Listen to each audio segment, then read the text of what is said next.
మానవ దృష్టికి కొన్ని అసాధ్యాలుగా కనబడతాయి, కానీ దేవుని దృష్టికి సమస్తము సాధ్యమే.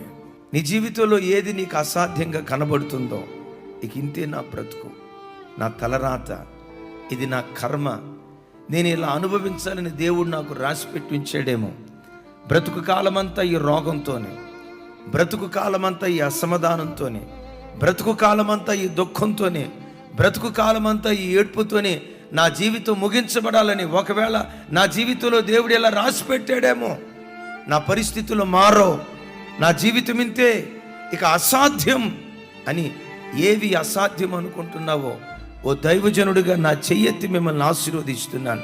గడిచిన కాలాల్లో ఏది అసాధ్యంగా కనబడుతుందో ఈ ప్రార్థనల ద్వారా వాటన్నిటిని దేవుడు సాధ్యపరచబోతున్నాడు.